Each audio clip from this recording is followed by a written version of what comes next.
Hello, good morning students. Myself Saurabh Rai from Subra Singh Channel Academy. Welcome in my YouTube channel VCC, Virendra Chemistry Classes. Class 9th students, last lecture we had discussed about the atoms, molecules and elements. What is the atoms, what is the molecule and what is the elements. Okay, we are discussing the chapter 3. Next topic is atomic mass. What is the atomic mass? You know very well that in ancient time, near about 19th century, I am talking about 19th century, there is no proper method to measure the mass of atom. As like we measure our weight in kg, gram or any other way. जैसे हम अपना weight measure करते हैं वैसे कोई method नहीं था atom के मास को मेज़र करने के लिए, ठीक है, और कोई स्टैंडर्ड भी नहीं था. जैसे हमारा जो है वो स्टैंडर्ड है 1 kg. कोई हमको सब्जी देता है तो 1 kg एक तरफ रखता है तराजू पे, दूसरी साइड वो सब्जी रखता है और जैसे इक्वल हो जाता है वो हमको वो 1 kg देता है. वैसे एटम का कोई स्टैंडर्ड नहीं है था. तो एटम के मास को मेज़र करने के लिए सबसे पहले जो स्टैंडर्ड बनाया गया वो हाइड्रोजन को स्टैंडर्ड बनाया गया, हाइड्रोजन को, ठीक है. और हाइड्रोजन का जो मास माना गया वो 1 यूनिट माना गया. 1 यूनिट मान के हाइड्रोजन को स्टैंडर्ड करके वो पूरा का पूरा मेजरमेंट किया गया कि सबसे जो लाइटेस्ट एलिमेंट है उसको स्टैंडर्ड बनाया जाए, उससे कंपैरिजन कर दिया जाएगा. जैसे हाइड्रोजन का मास 1 था तो हाइड्रोजन के कंपैरिजन में जो कार्बन का मास आया वो 12 यूनिट आया. तो ये बोला गया कि carbon is 12 time heavier than hydrogen. Okay, तो 12 टाइम हैवियर था तो उसका कार्बन का बोला गया कि उसका मास होगा 12 यूनिट्स, ठीक है. ऑक्सीजन, तो ऑक्सीजन 16 टाइम हैवियर था तो उसका बोला गया 16 unit. But with respect to hydrogen there are many elements which atomic mass measure in fractional. So hydrogen को नेग्लेक्ट किया गया, कैंसिल कर दिया गया. उसके बाद बेस बनाया गया ऑक्सीजन को. ऑक्सीजन 16 ये आपका, इसको बेस बनाया गया. बट ऑक्सीजन के आइसोटोप होने के बाद इसको भी नेग्लेक्ट कर दिया गया. आपके सिलेबस में ये पूरी कहानी नहीं पढ़नी है कि हाइड्रोजन को बनाया गया, ऑक्सीजन को बनाया गया, क्यों बनाया गया, क्यों नेग्लेक्ट कर गया. आपको पढ़ना है कार्बन. तो 1961 में सबसे पहले जो साइंटिस्ट ने बेस बनाया वो बनाया जो है वो कार्बन को बेस बनाया और उसमें कार्बन 12 को बेस बनाया. बेस बनाने के पीछे रीजन क्या था? जैसे आपकी क्लास में कोई टीचर है, वो क्लास में मॉनिटर ढूंढना चाहते हैं, तो आप अपनी क्लास में मॉनिटर किसको बनाएंगे? उसके लिए कुछ आप उसके अंदर देखेंगे, कुछ उसके लिए नियम होंगे, कुछ शर्तें होंगी. सबसे पहली बात होगी कि उस स्टूडेंट की अटेंडेंस अच्छी होनी चाहिए. अटेंडेंस अच्छी होने का मतलब वो क्लास में प्रेजेंट होना चाहिए. तो प्रेजेंट इन द सेंस हम कह सकते हैं कि उसकी अबेंडेंस कैसी है. और अगर एटम के बारे में बात करें तो उसका अबेंडेंस कैसा है. ओके, अबेंडेंस का मतलब नेचर में वो एलिमेंट कैसे एग्जिस्ट करता है. ओके, आफ्टर दैट अब आप किसको अपनी क्लास में मॉनिटर बनाएंगे? आप क्लास में उसको मॉनिटर बनाएंगे जो बहुत ज़्यादा एक्टिव ना हो, ठीक है. इसका मतलब कि मोस्ट, और अगर एटम के सेंस में बात करेंगे तो उसकी जो रिएक्टिविटी होनी चाहिए मोस्ट रिएक्टिव नहीं होना चाहिए. लाइक सोडियम, लिथियम, ये नहीं होना चाहिए. अगर बहुत ज़्यादा रिएक्टिव होगा तो वो बहुत ज़्यादा एक्टिविटी, एक्स्ट्रा एक्टिविटी करेगा जो आपको एक स्टैंडर्ड स्टूडेंट के पास, एक स्टैंडर्ड क्लास मॉनिटर के पास नहीं होनी चाहिए. सेकंड थिंग जो होना चाहिए कि वो लीस्ट रिएक्टिव होना चाहिए, ठीक है. लीस्ट रिएक्टिव नहीं होना चाहिए, सॉरी, लीस्ट रिएक्टिव मतलब पता लगे वो किसी से बात ही नहीं कर रहा है, कोई वो नहीं कर रहा है. उसी के हिसाब से हम एटम में बात करें तो उसको लीस्ट रिएक्टिव नहीं होना चाहिए. उसके लिए रिएक्टिविटी जो एटम की होनी चाहिए वो लीस्ट रिएक्टिविटी नहीं होनी चाहिए, ठीक है. और इन द सेंस कि अगर क्लास में आप मॉनिटर अपॉइंट कर रहे हो तो उसके भाई बहन नहीं होने चाहिए. भाई बहन होने पे क्या करेगा? वो कोई भी काम होगा तो उसमें पार्शियलिटी करेगा. उसी तरह से हम कह सकते हैं कि जो एटम होगा, एलिमेंट होगा, उसका आइसोटोप्स कम होना चाहिए या नहीं होना चाहिए, ठीक है. तो ये एग्जाम्पल है कि क्यों हमने कार्बन को बेस बनाया एटॉमिक मास मेजर करने के लिए. पहली बात अबेंडेंस. क्लास के मॉनिटर पे जाइएगा, अटेंडेंस से कंपैरिजन करिएगा, ठीक है ना. इसका कंपैरिजन किससे करेंगे आप? अटेंडेंस से, ठीक है ना. मोस्ट रिएक्टिव, बहुत ज़्यादा बदमाश नहीं होना चाहिए. एलिमेंट मतलब वो उसकी रिएक्टिविटी बहुत ज़्यादा नहीं होनी चाहिए, उसके सेंस में है, ठीक है। और लीस्ट रिएक्टिव, बहुत ज़्यादा डल नहीं होना चाहिए, ठीक है। आइसोटोप्स उसके भाई बहन नहीं होने चाहिए। तो इतना जो स्टैंडर्ड था, इस स्टैंडर्ड पे सबसे अच्छा जो एग्जाम्पल सेट हुआ, सबसे बढ़िया जो एग्जाम्पल सेट हुआ, वो सेट हुआ किसका? कार्बन 12 का, ठीक है। कार्बन 12 को बेस बनाया गया, ठीक है। और ये बोला गया कि जो कार्बन 12 है, mass of carbon 12 atom is equal to 12 AMU, atomic mass unit. जो जैसे हम किलोग्राम में मेजर करते हैं मास को, ग्राम में मेजर करते हैं, उसीलिए एक यूनिट डिसाइड की गई कि एटम के मास के लिए हम एटॉमिक मास यूनिट बोलेंगे उसको, ठीक है। अब तो ये यू भी बोला जाता है, यूनिफाइड मास, ठीक है। और ये वो स्टैंडर्ड बनाया गया कि कार्बन एटम का जो मास है वो 12 AMU कंसीडर करेंगे और इसी के रिस्पेक्ट में हम आगे बढ़ते हुए चले जाएंगे। तो ये बात आपको समझ में आ गई होगी कि कार्बन 12 को ही क्यों बनाया गया बेस, ठीक। चलिए अब इसको समझने के बाद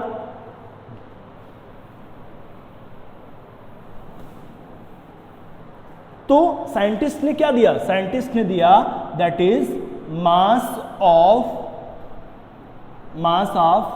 carbon 12 atom is equal to 12 AMU। तो अगर हम एक AMU को मेजर करना चाहें तो क्या बोलेंगे? 1 AMU is equal to mass of carbon 12 atom upon 12। ये एक फॉर्मूला, इसको आप लोग नोट कर लीजिएगा ध्यान से, ठीक है। 1 AMU is equal to mass of carbon 12 atom. पहली बात बताई मैंने कि कार्बन को क्यों बेस बनाया गया। आफ्टर दैट साइंटिस्ट ने AMU को जो है एटम के एटॉमिक मास की यूनिट माना और एक स्टैंडर्ड सेट किया कि कार्बन के एटम का जो मास होता है वो 12 AMU होता है, ठीक है। चलिए अब उन्होंने कहा कि mass of carbon 12 atom is equal to 12 AMU और इसलिए हम 1 AMU बता देते हैं कि mass of carbon 12 atom upon 12। अब जो एटॉमिक मास था, एक्सपेरिमेंटली जो वेरीफाई किया गया, atomic mass of carbon 12 atom is measured 12 gram per मोल, ठीक है। 12 ग्राम पर मोल मतलब एक मोल में इतने ग्राम जो है कार्बन का मास आएगा, ठीक है। तो एक मोल में नंबर ऑफ एटम कितने होते हैं ये जरूरी है। तो ये जब लास्ट कॉन्सेप्ट पढ़ेंगे हम लोग, मोल कॉन्सेप्ट, लास्ट टॉपिक, उसमें हम लोग डिस्कस करेंगे। अभी आप ये जानते रहिए कि जो किसी भी एटम का या मॉलिक्यूल का 1 मोल लें तो उसमें 6.022 into 10 to the power 23 atom आएंगे। अभी बस इतना ही आप जानिए, ठीक है। इसका मतलब क्या हुआ? इसका मतलब हुआ कि 6.022 into 10 to the power 23 atom of carbon 12 is equal to 12 gram. यही तो मतलब हुआ। पर मोल था तो एक मोल में कितना था? तो इतना। अब जरा एक एटम का मेजर कर लेते हैं तो 1 atom of carbon 12 is equal to, और इसी को ये जो आपका है इसको बोलते हैं Avogadro number Na Avogadro number. तो इसको लिख सकते हैं 12 upon 6.022 into 10 to the power 23, ठीक है। ये आपका, और इसको ऐसे लिखेंगे 1 atom of carbon 12 is equal to 12 upon Na। एक ये फॉर्मूला हो गया आपके पास। अब आपको एक ही एटम का मास चाहिए था कार्बन के, तो ये वैल्यू आप यहां रख दीजिए। तो 1 AMU is equal to mass of carbon 12 atom, तो कितना है? 12 अपॉन Na मल्टीप्लाई बाई 12। तो 12 से 12 कैंसिल हो गया, तो आपको फॉर्मूला क्या मिल गया? Formula 1 AMU is equal to 1 upon Na। ठीक, ये भी फॉर्मूला आप नोट कर लीजिएगा। एक एएमयू जो होगा वो 1/Na 1 अवागाद्रो नंबर के बराबर होगा। ठीक, चलिए ये समझ में आ गया। फिर से मैं बात करता हूं, बहुत ध्यान से देखिएगा। जो एटम है उसके मास को मेजर करने के लिए हाइड्रोजन को बेस बनाया गया, बट फ्रैक्शनल में आपका मिल गया जो मास, इसलिए इसको नेग्लेक्ट कर लिया गया। ऑक्सीजन को बनाया गया बेस, बट इसके आइसोटोप्स ज़्यादा थे, इसलिए इसको नेग्लेक्ट किया गया। उसके बाद कार्बन 12 को बेस बनाया गया।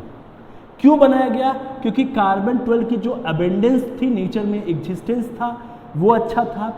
ये बहुत कम रिएक्टिव नहीं था, थोड़ी सी एनर्जी देने पर रिएक्टिव हो जाता था, बहुत ज़्यादा रिएक्टिव नहीं था, और सबसे लास्ट चीज़ कि इसके आइसोटोप कम थे, तो इसीलिए कार्बन 12 को बेस बनाया गया। ये क्लियर हो गया। आफ्टर दैट साइंटिस्ट ने एटम के मास के मेजर के लिए कौन सी यूनिट डिसाइड की?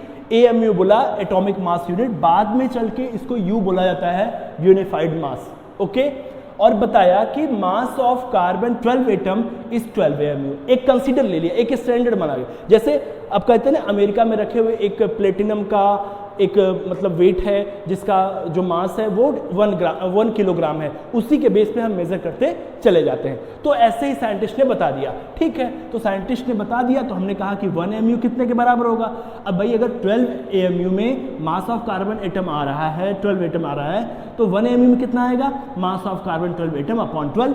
Okay, and experimentally measure that atomic mass of carbon 12 atom is 12 gram per mole. ये मेजर किया गया एक्सपेरिमेंटली, ये था। तो ठीक है, we know that 1 mole is equal to 6.022 into 10⁻23 atom. Then इतने एटम, 1 मोल का ग्राम है, 12 ग्राम है, तो इतने एटम का जो मास होगा वो कितना होगा? 12 gram. Okay, then what is the mass of 1 atom of carbon? कितना कंटेन करेगा? ये इतना ग्राम कंटेन करेगा। ठीक है, तो चलिए अब ये आपका अवागाद्रो नंबर रिप्रेजेंट करते हैं। तो आपने कह दिया कि 1 atom of carbon 12 equal to 12 upon Na। तो after that 1 mu equal to 12 से कैंसिल हो गया, 1 अपॉन Na। ये आपको मिल गया फॉर्मूला। तो आपके पास दो फॉर्मूला हो गए, एक तो ये हो गया और एक ये हो गया। इसको यहीं बगल में लिख लीजिए, 1 AMU is equal to 1 upon Na। ठीक है, चलिए अब जरा इसको रब करते हैं।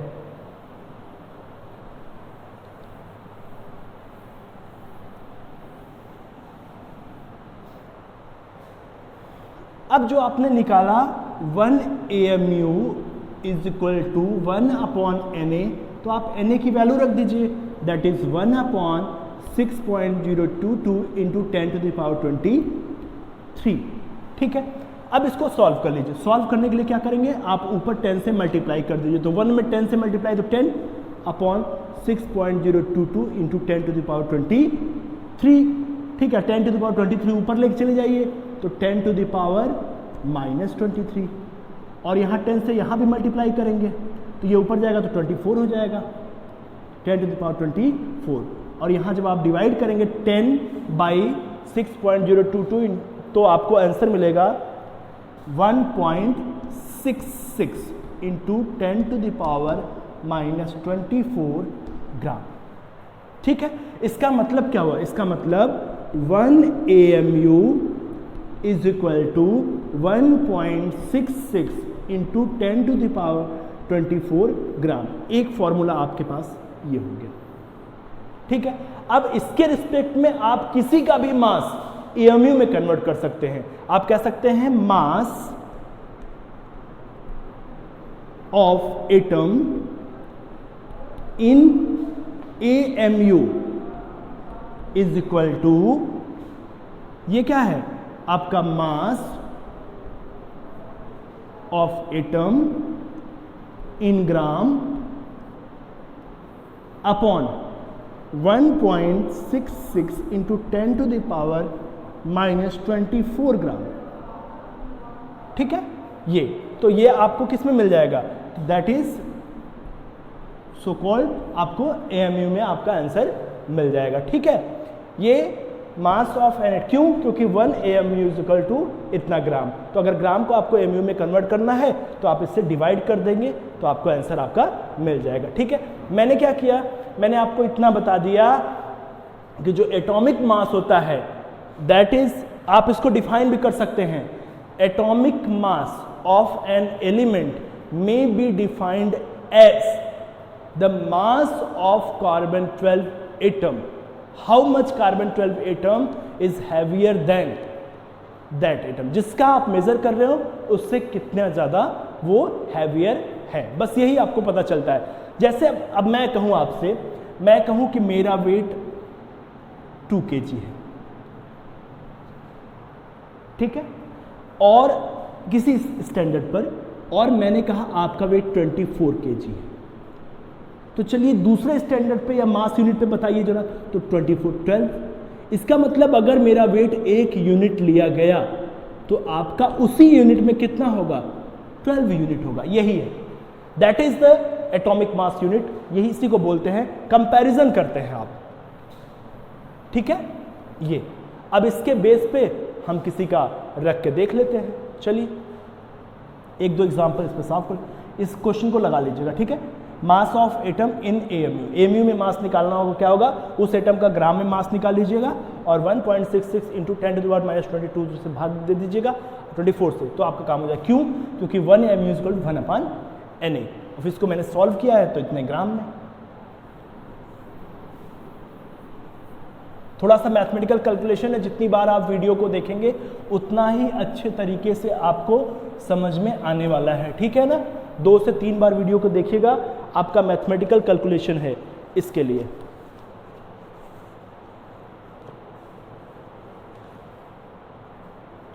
चलिए, अब साइंटिस्ट ने जो हाइड्रोजन का मास मेजर किया था, हाइड्रोजन का, that is 1.66 into 67 into 10⁻⁻24 gram measure किया था।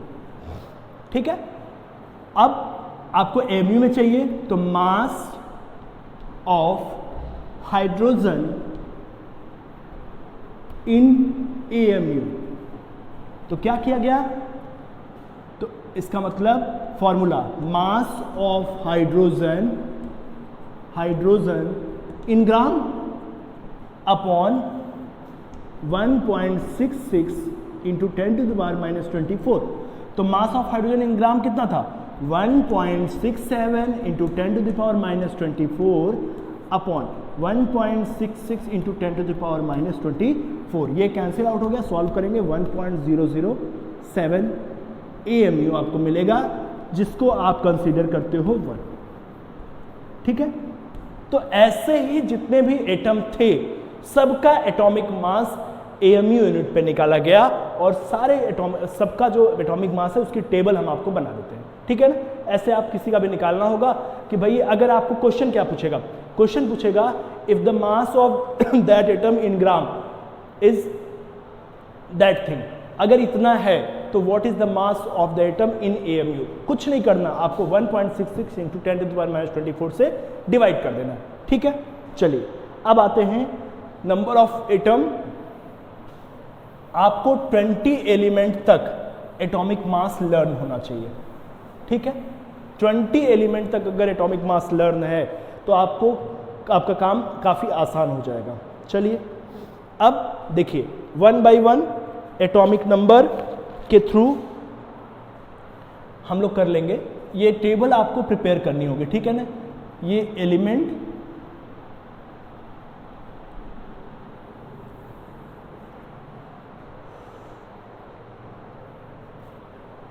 ठीक है, ये आपका एलिमेंट नेम और सिंबल,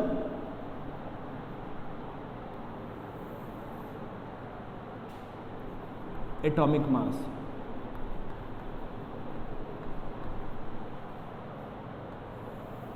और सबसे पहली टेबल जो होगी वो एटॉमिक नंबर की होगी, एटॉमिक नंबर। ठीक है, ये टेबल आप बहुत अच्छे तरीके से प्रिपेयर करेंगे। ये टेबल केमिस्ट्री की जान है, इसको आपको किसी भी कीमत पर तैयार करना होगा। तो एटॉमिक नंबर 1, 2, 1 पे कौन है, hydrogen, symbol H, atomic mass 1, 2 पे helium, atomic symbol He, atomic mass 4, 3 lithium, lithium symbol Li, atomic mass 7, 4 beryllium Be, that is 8, boron B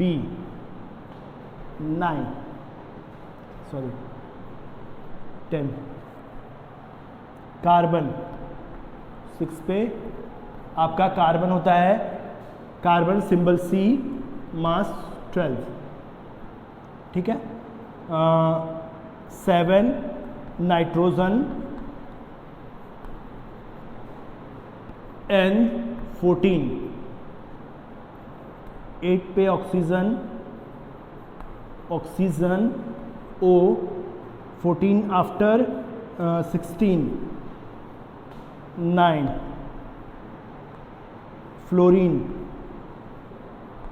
fluorine F 19 and 10 neon, neon Ne 20, ठीक है। चलिए again atomic number, atomic number element symbol atomic mass,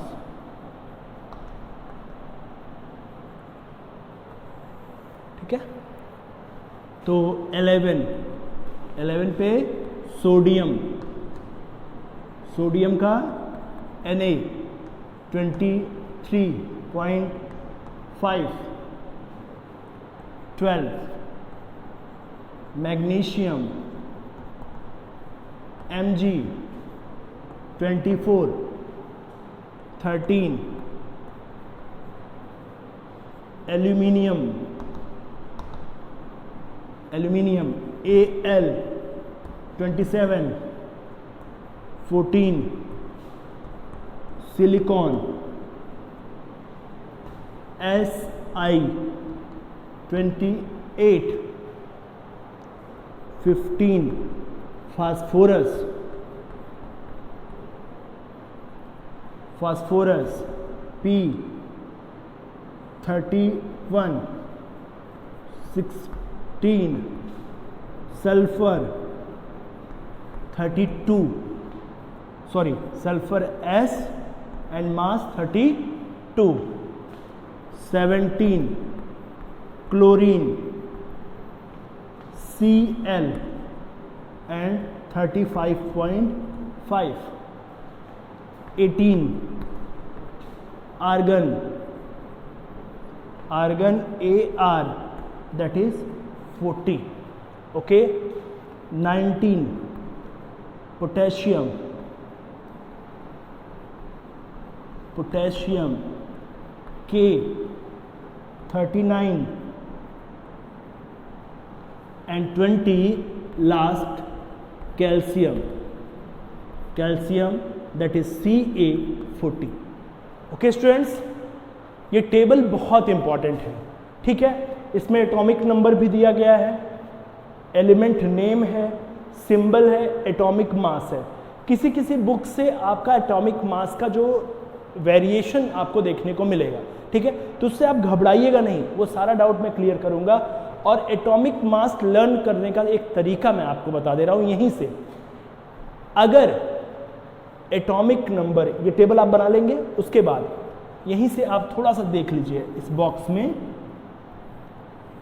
ये खाली आपका atomic number बेटा अगर आपका even है तो atomic mass is equal to atomic number multiply by 2, okay.